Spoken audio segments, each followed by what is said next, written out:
La palabra de Dios es clara, todo mundo, todos somos esclavos. O somos esclavos del enemigo y del pecado, como está escrito en Romanos, o somos esclavos de la justicia y de Dios para buenas obras, como también está escrito en Romanos. Entonces, somos esclavos todos. En el concepto, en lo que está hablando, hablamos en el contexto de lo que vimos la semana pasada, en Génesis capítulo número 30 y 31, hablábamos, les dejé una tarea en el libro de Levítico acerca de la esclavitud y en cuanto al comportamiento que debe tener un amo para su esclavo. Pero en Levítico, si se da cuenta, donde los mandé a buscar, habla de un tipo especial, específico de esclavo y tiene que ver con aquella persona a la que no vamos a llamar como tal, pero funciona como un esclavo porque es miembro de la familia. ¿Por qué vimos Levítico y no vimos Deuteronomio? Le dejé la tarea en Levítico, no Deuteronomio, porque en Levítico habla de esos y está en el capítulo número, ¿alguien sabe? ¿Alguien lo investigó? 25, perfecto, muy bien mi hermano. Mi hermana, te pongan, van al asiento de enfrente, van muy bien, están estudiando, entonces está muy bien. Capítulo 25 de Levítico dice de esta manera, dice, vamos a ver en el verso número 39, Levítico 25, 39. Y cuando tu hermano empobreciere, no te dice, no, y cuando tu hermano empobreciere, estando contigo, y se vendiere a ti, no le harás servir como esclavo. ¿Se acuerda de Labán y Job? Job, pariente de Labán, ¿verdad? Dice, como criado, como extranjero estará contigo. Hasta el año de jubileo te servirá. No sé, aquí dice como criado, significa no simplemente que es un esclavo que haya sido comprado de la gente de afuera, sino como que alguien que nació en tu casa y por lo tanto es un miembro de tu familia. Vamos a ver un poco más adelante en Deuteronomio un poco de esto, qué significa esto. Pero se le debe tratar como alguien que nació en la casa y por lo tanto es parte de la familia, a eso se refiere. Dice, entonces, después dice del año, hasta el año de jubileo te servirá. ¿Cuándo es ese año? ¿Alguien supo que era cuánto es ese año? ¿Eh? Séptimo año, es el séptimo año. Es el séptimo año. Cada séptimo año es un año de jubileo para dejar libre a los esclavos y perdonar toda deuda. Porque son mis siervos, los cuales saqué yo de la tierra de Egipto, no serán vendidos a manera de esclavos. No te enseñorearás de él con dureza, sino tendrás temor de tu Dios. ¿Qué es lo que hizo Labán? Se enseñoreó de Jacob. Pero recuerden una cosa, que Jacob sembró esto mismo, él mismo sembró esta semilla, porque Jacob fue una persona que era mala en el sentido de que abusó de su padre, de su hermano y también hasta de la confianza de su propia madre y de Dios mismo. Así que él cosechó lo que había sembrado y Labán se encargó de ser la mano de Dios para poner justicia de alguna manera que pagara las suyas Jacob. Pero Labán no siguió las leyes de Dios en cuanto a cómo debería comportarse con su sobrino Jacob, porque hizo exactamente lo que dice aquí que no debió haber hecho. No te enseñorearás de él con dureza, sino tendrás temor de tu Dios. Así tu esclavo como tu esclava que tuvieres serán de las gentes que están en vuestro alrededor. De ellos podréis comprar esclavos y esclavas. Se refiere a que no deben ser de la familia, pero aquí vino Jacob, que era pariente y debió haberse tratado de una manera especial. Ahora, ¿dónde vienen las leyes específicas en cuanto a cómo tratar con los esclavos que se compran esta gente de afuera? Bien, eso viene en Deuteronomio capítulo número 15. Y en Deuteronomio capítulo 15 vamos a ver un poquito de esto de la esclavitud, brevemente antes de entrar en el tema del día de hoy.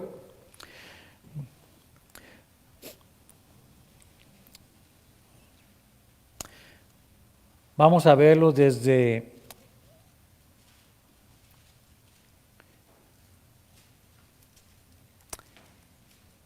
Digamos leerlo casi todo, pero voy a aceptarme lo del principio nada más para entrar en el verso 7 en adelante. Dice, cuando haya un medio de ti menesteroso de alguno de tus hermanos, de alguna de tus ciudades, en la tierra que Jehová tu Dios te da, no endurecerás tu corazón y cerrarás tu mano contra tu hermano pobre, sino abrirás a él tu mano libremente y en efecto le prestarás lo que necesite. Es lo que ha hecho Labán con Jacob. Pero dice, guárdate de tener en tu corazón pensamiento perverso, diciendo, cerca está el año séptimo, el de la remisión, y mires con malos ojos a tu hermano menesteroso para no darle, porque él podrá clamar contra ti a Jehová y te contará por pecado.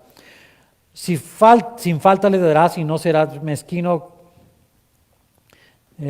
no serás de corazón mezquino cuando le des, porque por ello te bendecirá Jehová tu Dios en todos tus hechos y en todo lo que emprendas, porque no faltará menesteroso en medio de la tierra, porque yo te mando, diciendo, abrirás tu mano a tu hermano, al pobre y al menesteroso en la tierra. Si se vendiere a ti tu hermano hebreo o hebrea, y te hubiera servido 6 años, al séptimo le despedirás libre. ¿Cuántos años trabajó Jacob? No, 20 años. ¿Se acuerda? 7 por Lea, 7 por Raquel y 6 años más por sus ovejas. 20 años en total.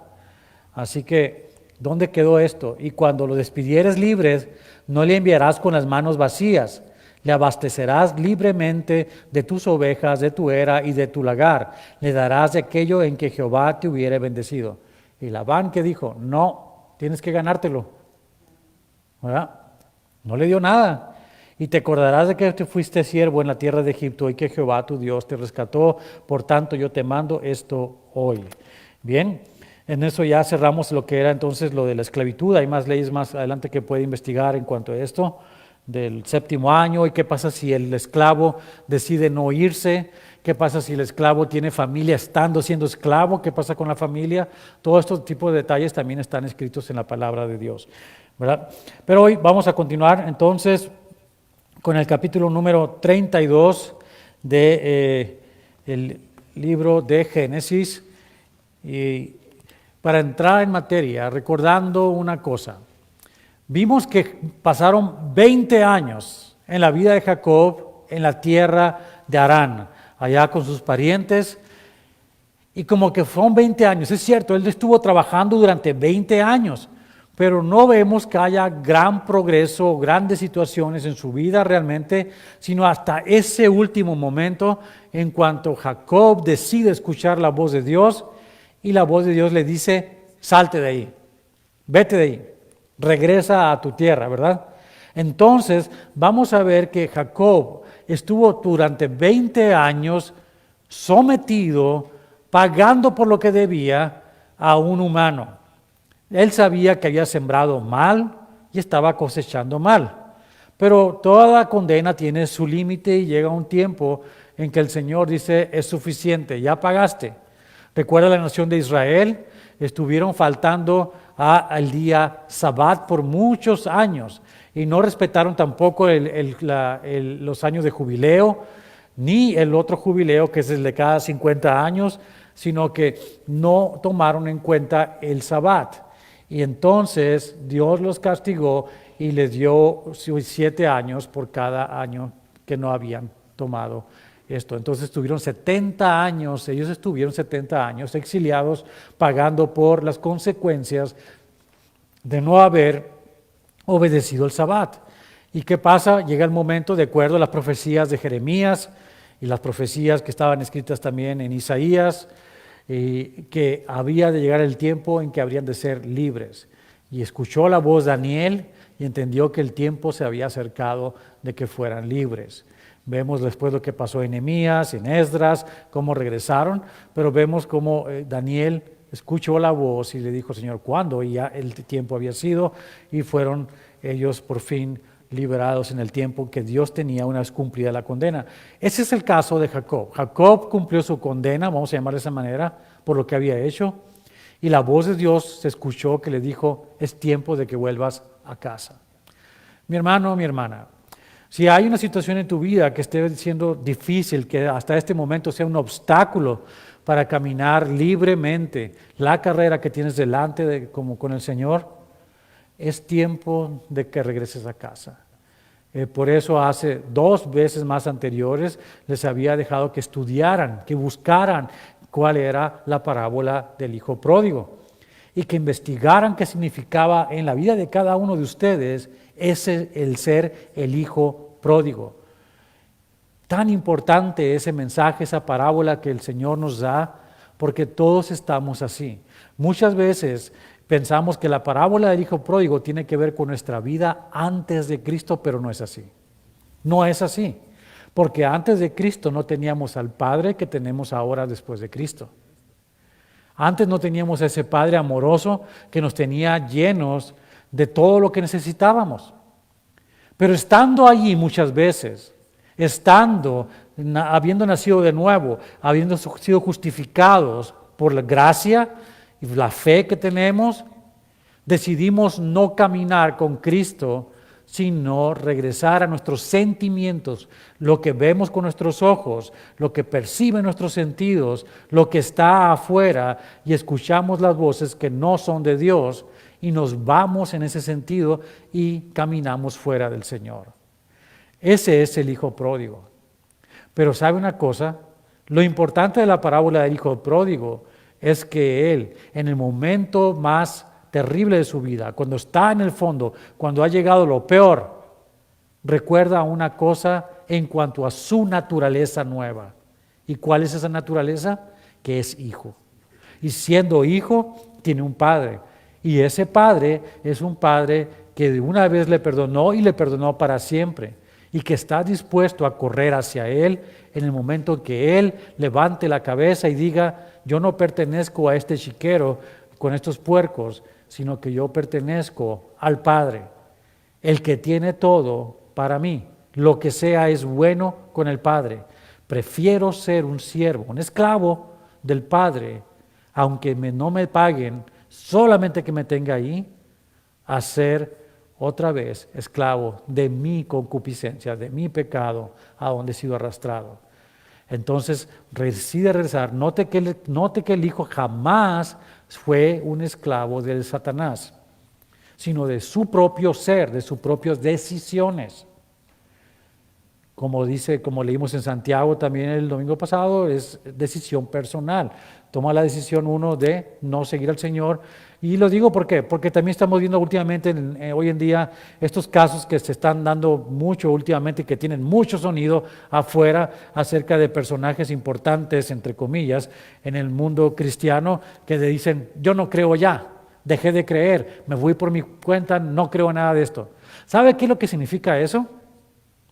No que nunca hayan creído en Cristo, no que no sean salvos. No piense de esa manera, porque lo que estudiamos en Hebreos capítulo 6 tiene mucho que ver con esto. Porque el mensaje es que son hijos, pero que se han decidido ir por su propia cuenta siguiendo los deseos de su corazón.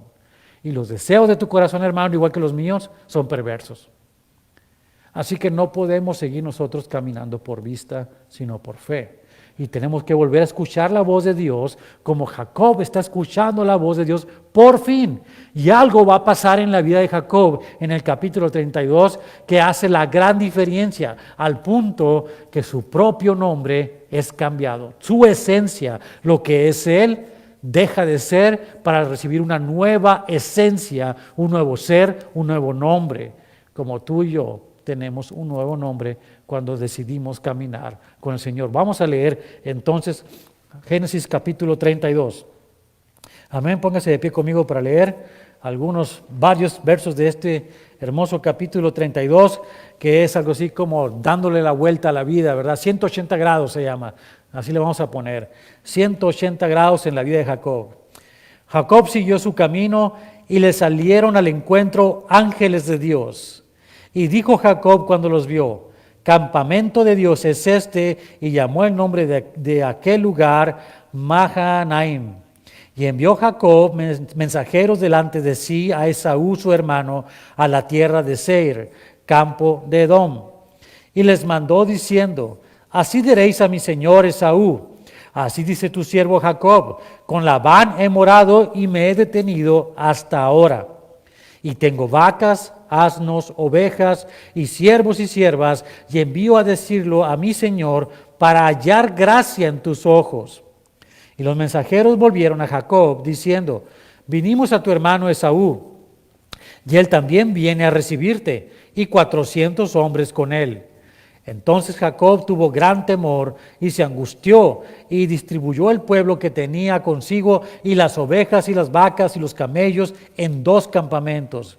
Y dijo, si viene Esaú contra un campamento y lo ataca, el otro campamento escapará.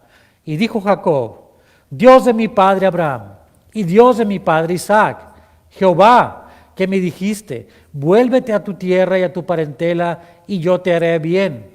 Menor soy que todas las misericordias y que toda la verdad que has usado para con tu siervo. Pues con mi cayado pasé este Jordán y ahora estoy sobre 2 campamentos. Líbrame ahora de la mano de mi hermano, de la mano de Esaú, porque le temo. No venga acaso y me hiera la madre con los hijos. Y tú has dicho, yo te haré bien y tu descendencia será como la arena del mar, que no se puede contar por la multitud.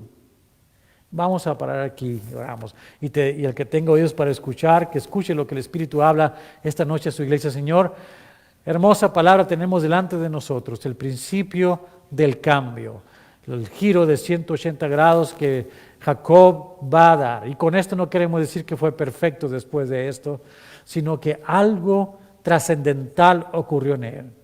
Señor, necesitamos conocer qué fue esto que ocurrió. ¿Qué fue lo que pasó en Jacob?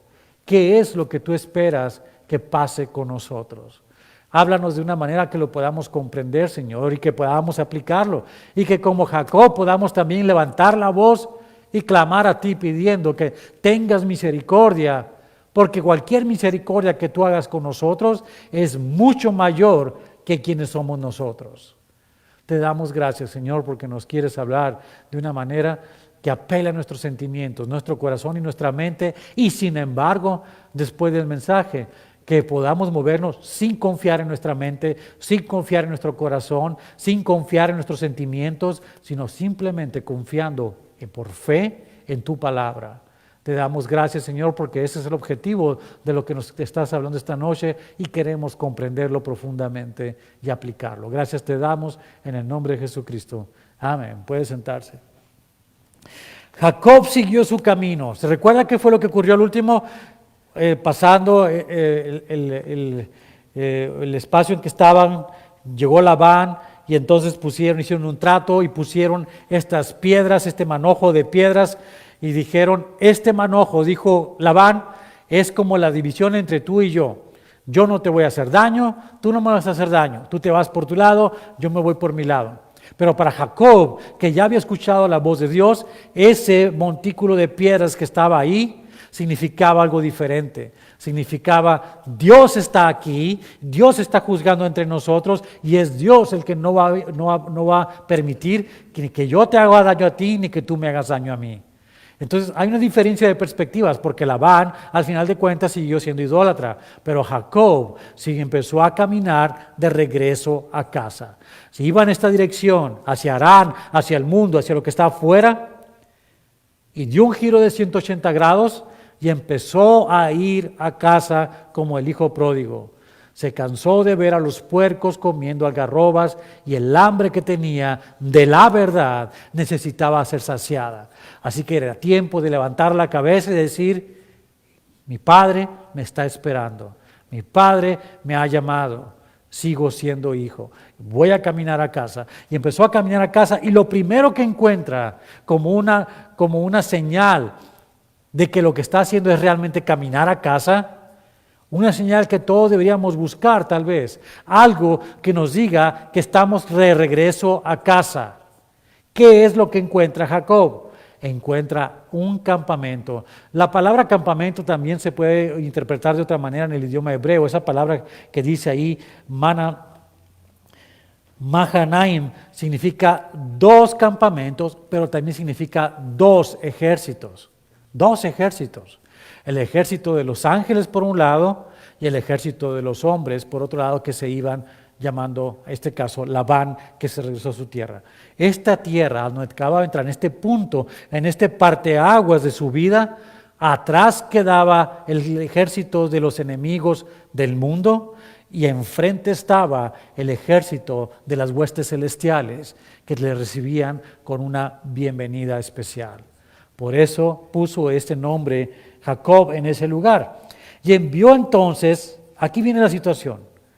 Jacob sabe que es Dios el que lo ha llamado.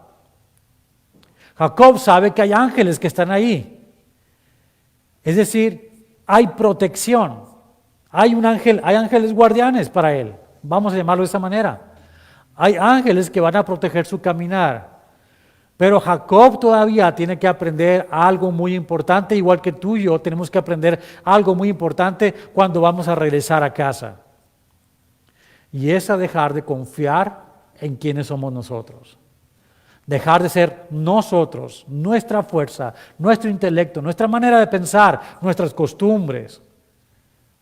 Todo lo que aprendimos del mundo y aprender a obedecer y a seguir a Dios por fe. Jacob tiene su primera lucha, apenas dado un paso, quiero decir, después de haber visto el campamento de los ángeles. Notemos lo que ocurre, como ese paso le cuesta trabajo. Dice, y envió Jacob mensajeros delante de sí a Esaú, su hermano, a la tierra de Seir, campo de Edom. ¿Dónde vivía Esaú? En la tierra de Edom. Recuerda que se fue a buscar mujeres edomitas. Bueno, Jacob manda mensajeros, pero no los manda diciendo, hey, ya llegó tu hermano, todo está bien, ¿verdad? No, les dice de esta manera, y les mandó diciendo, así diréis a mi señor Esaú. Note las palabras que está usando. A mi señor Esaú. Así dice tu siervo Jacob. Con Labán he morado y me he detenido hasta ahora. Y tengo vacas, asnos, ovejas y siervos y siervas. Y envío a decirlo a mi señor para hallar gracia en tus ojos. ¿De qué nos está hablando esto? De temor. Temor.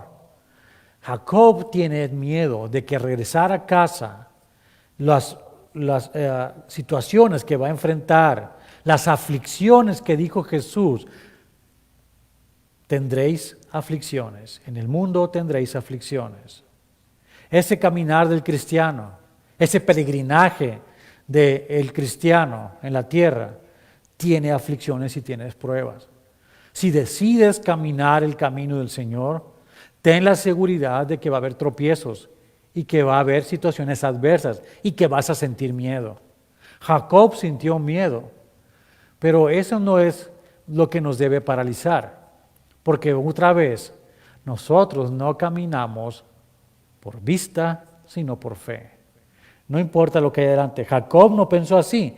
Así que en el mensaje le dice, soy siervo de mi señor Esaú, como sometiéndose, hey, tú eres mi señor, yo soy tu siervo.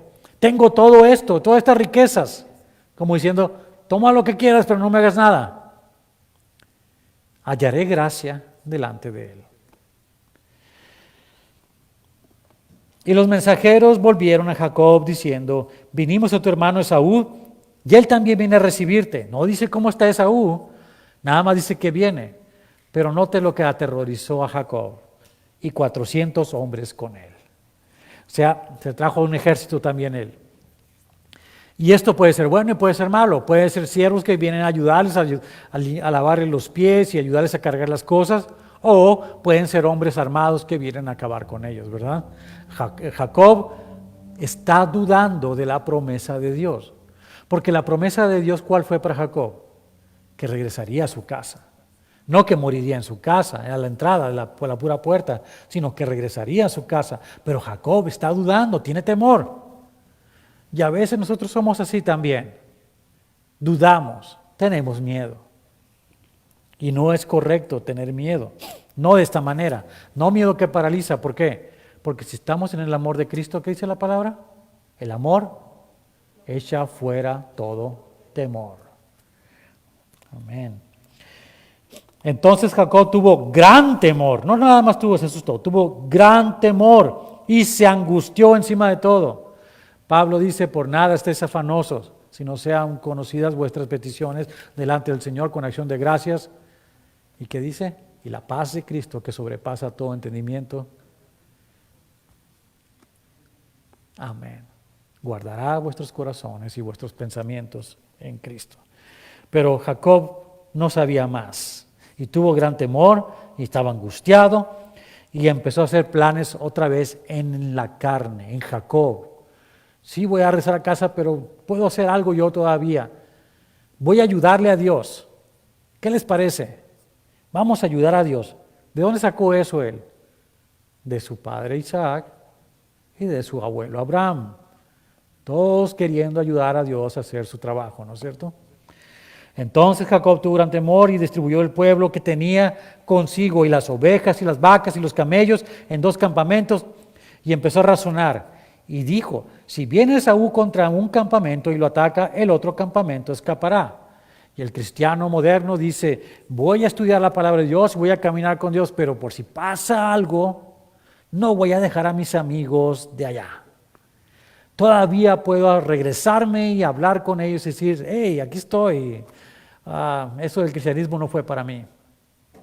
Cuidado con esa parte. Y dijo Jacob, Dios, entonces empieza la oración de él. Por fin, él se acerca, después de que hizo las cosas él, ya ayudó a Dios, ahora viene la otra parte, ¿verdad? Empieza a orar, dice, Dios de mi padre Abraham. Es una hermosa oración, por cierto. Y Dios de mi padre Isaac, Jehová que me dijiste, vuélvete a tu tierra y a tu parentela, y yo te haré bien. Menor soy que todas las misericordias y que toda la verdad que has usado para con tu siervo. Pues con mi callado pasé este Jordán y ahora estoy sobre 2 campamentos. Líbrame ahora de la mano de mi hermano, de la mano de Esaú, porque le temo. No venga acaso y me hiera la madre con los hijos. Y tú has dicho, yo te haré bien y tu descendencia será como la arena del mar, que no se puede contar por la multitud. Señor, por si acaso tienes amnesia, te voy a recordar que me has prometido algo. ¿Por qué oramos así a veces? ¿Y por qué venimos todos acongojados con la presión de lo que estamos caminando en el Señor? Sabemos que al Señor le agrada lo que vamos a hacer, pero empiezan los problemas, empiezan los tropiezos, y venimos a la cruz de Cristo y decimos, Señor, aquí está mi carga, te la dejo toda. Gracias, Señor, por liberarme. Gracias por todo, porque me has escuchado. Y nos levantamos de nuestras rodillas y damos un paso para atrás y decimos, ¿sabes qué, Señor? Esa parte la voy a agarrar y me la voy a llevar otra vez encima. Y agarramos la carga otra vez y nos la ponemos sobre los hombros y nos vamos a casa cargados como estábamos antes, porque no confiamos en Dios, no confiamos en sus promesas y pensamos que por si acaso Dios se le olvida o por si acaso escuché mal lo que Dios dijo. Y entonces dudamos de que Dios va a obrar en nuestras vidas. Como Jacob. Hermosa oración, pero al final note lo que hace Jacob para decir, sí, Señor, creo en ti, pero no, Señor, no creo en ti porque me voy a llevar todo. Note lo que dice los siguientes versos. Y durmió allí aquella noche y tomó de lo que le vino a la mano un presente para su hermano Esaú. 200 cabras y 20 machos cabríos, 200 ovejas y 20 carneros, 30 camellas paridas con sus crías, 40 vacas y 10 novillos, 20 asnas y 10 borricos. Y lo entregó a sus siervos, cada manada por sí. Y dijo a sus siervos, pasad de delante de mí y poned espacio entre manada y manada. Y mandó al primero diciendo, si Esaú mi hermano te encontrare y te preguntare diciendo, ¿de quién eres? ¿Y a dónde vas? ¿Y para quién es esto que llevas delante de ti? Entonces dirás, es un presente de tu siervo Jacob, que envía a mi señor Esaú, y he aquí también él viene tras nosotros. ¿Qué es lo que está haciendo? Está comprando, ¿verdad? El favor. Quiere comprar el favor. ¿Se da cuenta? No ha cambiado todavía al 100%. Ya se acercó a preguntarle a Dios, a escuchar a Dios, a pedirle, clamarle a Dios, pero no confía en Dios todavía. Todavía no tiene esa confianza para caminar completamente en fe. Va de regreso a casa, ya empezó a caminar, no lo malinterprete, ya empezó a ir a casa, pero en el primer obstáculo que se enfrenta, empieza otra vez a cuestionar si Dios realmente lo va a llevar a casa o si él tiene que hacer un esfuerzo por llegar a casa. Y entonces, si es el esfuerzo, él va a querer hacer cosas para poder lograrlo, como es hacer esto que está haciendo. ¿Queremos hacer nosotros lo mismo? Mandó también al segundo y al tercero y a todos los que iban tras aquellas manadas, diciendo: conforme a esto hablaréis a Esaú cuando le hallareis. Y diréis también: he aquí tu siervo Jacob viene tras nosotros, porque dijo: apaciguaré su ira con el presente que va delante de mí, y después veré su rostro, quizá le seré acepto. ¿Se da cuenta? El esfuerzo de lo que confió en él. Hice riquezas, hice ganancias, hice escuela, lo que usted quiera. Tengo una casa, hice lo que usted quiera. Lo que usted siente que es su seguridad, ya lo hice. Esto me sirve para poder caminar. ¿Sabe qué? No confíe en lo que tiene, confíe en el que es el dueño de las cosas. Pasó pues el presente delante de él, y él durmió aquella noche en el campamento. Y se levantó aquella noche, porque esto no lo había pensado todavía, sino que se acostó y lo pensó y, he olvidado este pequeño detalle, dice. Se levantó aquella noche y tomó sus 2 mujeres y sus 2 siervas y sus 11 hijos y pasó el vado de Jaboc. Se regresó un poquito, los tomó pues e hizo pasar el arroyo a ellos y a todo lo que tenía. Los regresó al otro lado de ese arroyo y él se quedó solo en el otro lado. ¿Cuál sería la razón? Jacob no solo tiene miedo, sino que también es medio cobarde. Esposa, ve delante de mí, a ver qué quiere aquel hombre. Investiga tú lo del seguro. Investiga tú aquello. Tú haz aquello. Esposa, tú lidia con el de la renta. Es lo que está haciendo Jacob. Y él se queda solo atrás para esperar que a mí no me pase nada. Si oigo gritos, yo corro. No pasa nada. Jacob. ¿Cómo le falta aprender a Jacob, no es cierto? Pero espero que nosotros hayamos aprendido un poquito más que Jacob para estas alturas también. Así se quedó Jacob solo, verso 24. Pero algo pasó esa noche. Algo que cambió, como les dije, el destino de Jacob. Y lo hizo caminar firme después de esto, con algunos tropiezos, pero firme al final de cuentas a casa. Dice así: y luchó con él un varón hasta que rayaba el alba. De repente en esta historia de que Jacob tiene miedo, está aterrorizado, que es como cobarde, manda a sus esposas enfrente y a sus hijos, y está solo, algo ocurrió. Y hay una lucha. Alguien viene y pelea con él toda la noche hasta el amanecer.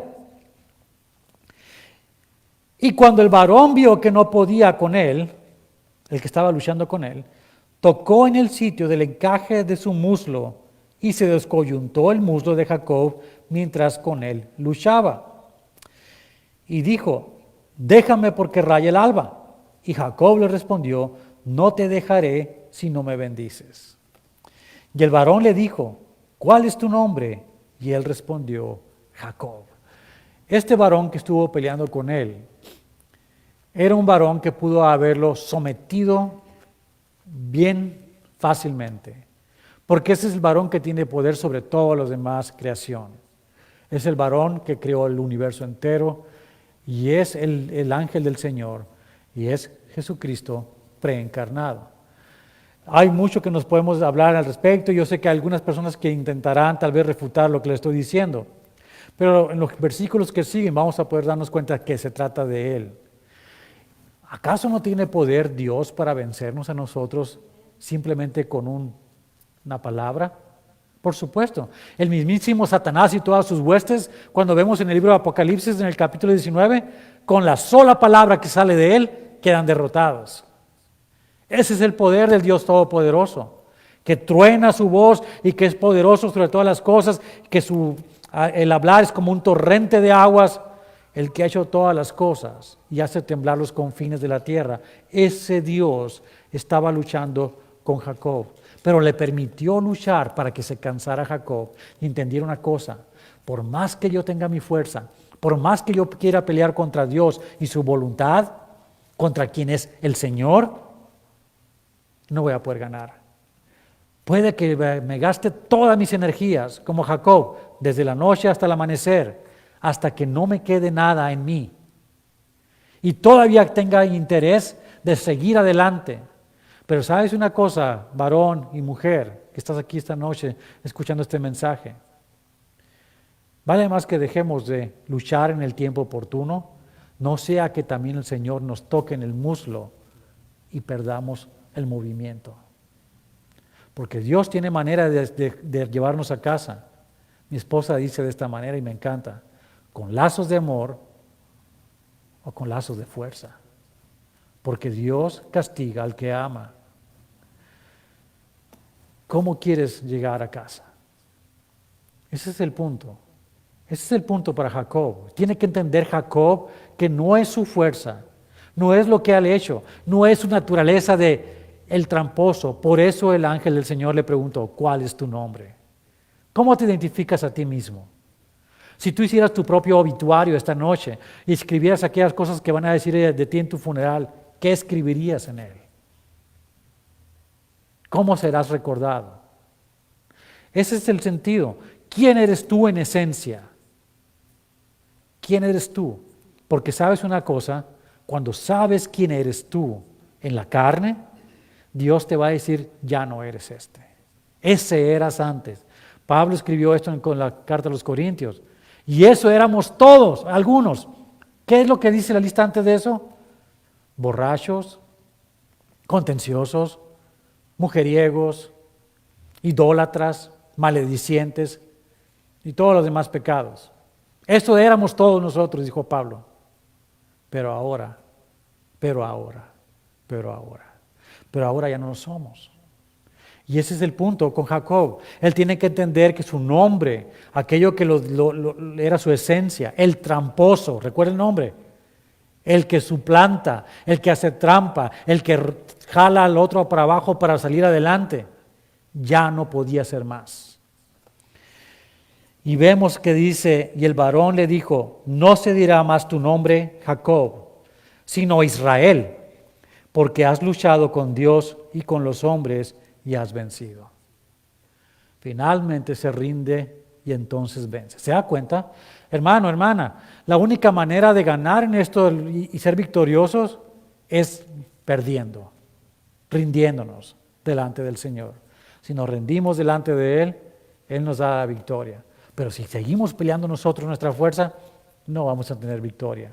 Si el Señor nos considera suyos, nos va a golpear para que caigamos y con lazos de fuerza nos va a traer a casa. Dos caminos para llegar ahí. Jacob tomó el más duro de todos, pero su nombre cambió y ahora es el varón que lucha con Dios y es vencedor. Entonces Jacob le preguntó y dijo: declárame ahora tu nombre. Es decir, quiero saber quién eres tú. ¿Tú le has preguntado eso a Dios cuando estás en esa situación? Yo espero que sí. ¿Quién eres tú? ¿Cuál es tu nombre? Porque tenemos que reconocer que si su nombre es el Salvador, Príncipe de Paz, Padre Eterno,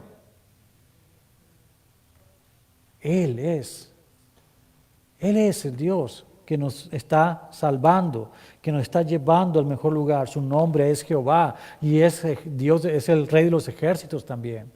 Y es fuerte y es hombre de guerra.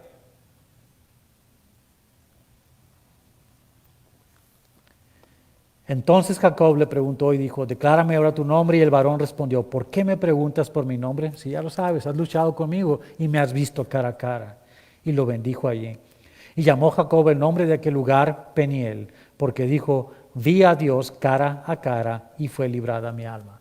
Es decir, tuvo una lucha con Jesucristo y eso fue una lucha en la que él aprendió a reconocerlo y a seguirlo.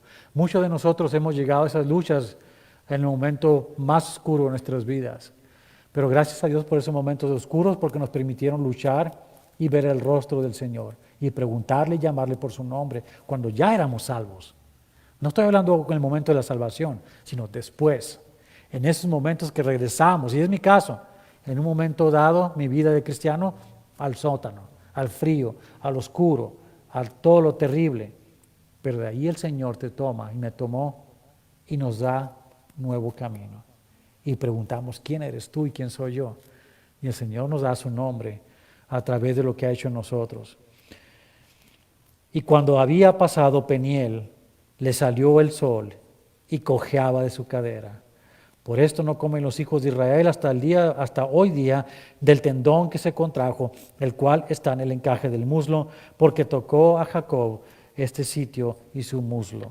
Quiero terminar leyéndoles un salmo, el Salmo 80, nada más como algo que si tú estás luchando todavía por rendirte delante del Señor, si tú estás luchando por escuchar y hablar, escuchar a Dios acerca de un milagro que tú necesitas en tu vida, tal vez sea el momento que dejes de luchar con Él.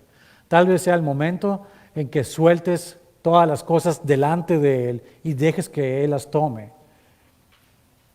Venid a mí todos los que están cargados, descansad en mí, tomad mi yugo a cambio, mi yugo es fácil, ligera mi carga.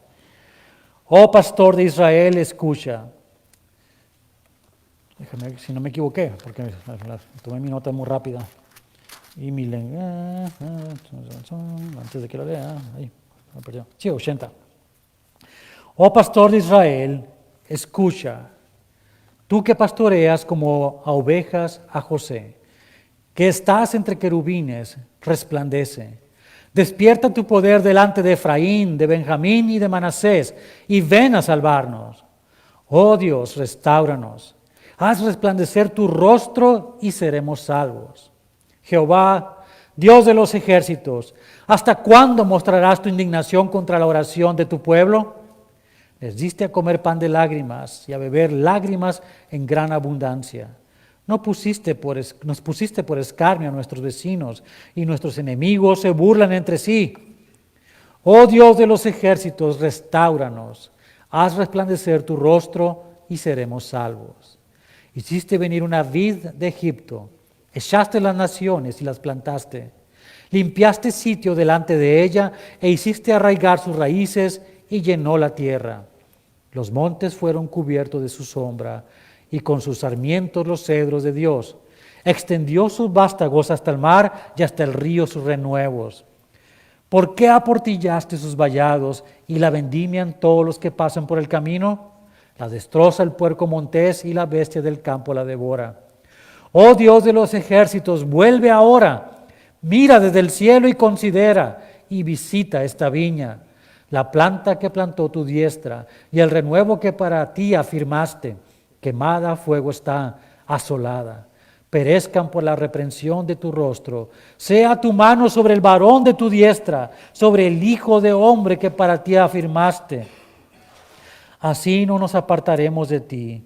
Vida nos darás e invocaremos tu nombre. Oh Jehová, Dios de los ejércitos, restáuranos. Haz resplandecer tu rostro y seremos salvos. Padre, te damos gracias por el mensaje que nos ha dado, la palabra que nos ha dado esta noche, y tal vez hayamos comprendido por fin algo importante, que tú nos amas y que no importa que a veces sintamos que vamos en el lugar equivocado, que hemos caminado bastante hacia la oscuridad cuando ya somos salvos. Sabemos, Señor, que tienes misericordia de nosotros y nos sigues llamando, que eres como el padre de aquella parábola hermosa, que sigue teniendo sus brazos abiertos, su mirada fija en el horizonte y los pies aprestos, listos para correr a nuestro encuentro. Señor, que no luchemos contra ti, sino contigo. Pero si alguno de nosotros sigue luchando, Señor, que nuestras fuerzas vengan a menos, de manera que tú nos venzas fácilmente. No porque a ti te falte la fuerza, sino porque nuestra mente tiene que rendirse y acabar toda nuestra intención de hacer nuestra propia lucha. Señor, que aprendamos a obedecerte, a conocer tu nombre, saber quién eres tú el que estás luchando contra nosotros y que tu rostro quiere resplandecer sobre el nuestro, dándonos la misericordia que necesitamos para poder vivir. Dejamos delante de ti nuestras cargas este mismo día, Señor, cualquiera que ésta sea. Algún ser de la familia, alguna situación en contra, algunos familiares o negocios, cosas que están poniéndose en contra de nosotros, lo que sea. Y dejamos que tú obres, Señor, esta noche. Y no lo volvemos a tomar para atrás, pero escuchamos tu voz para saber lo que tú quieres que hagamos. Misericordia hemos tenido de ti y misericordia daremos. Por fe caminamos y no por vista, reconociendo que tú tienes mejores caminos que los nuestros. Grandes y elevados son tus pensamientos, sublimes. ¿Quién podrá alcanzarlos? Nuestros caminos son diferentes a los tuyos también. Y no lo comprendimos. Pero sabemos que cuando escuchamos tu voz y te seguimos, estamos caminando a casa. Y en casa estás tú. Y eso es todo lo que nos importa, Señor. Gracias te damos por ello. Bendito seas en el nombre de Jesucristo. Amén. Dios los bendiga, mis hermanos.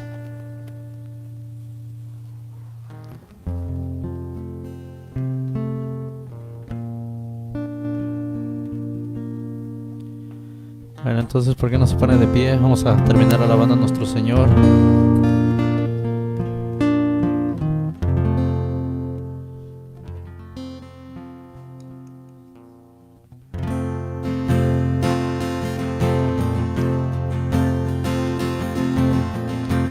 Al que me ciñe de poder,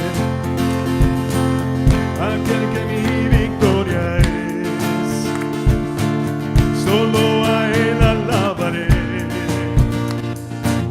solo a él exaltaré. Al que me ciñe de poder, aquel que mi victoria es, solo a él alabaré.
Padre Santo, te damos gracias, Señor, porque tú eres el que nos da ese poder, Señor, esa fuerza para poder seguir, Señor.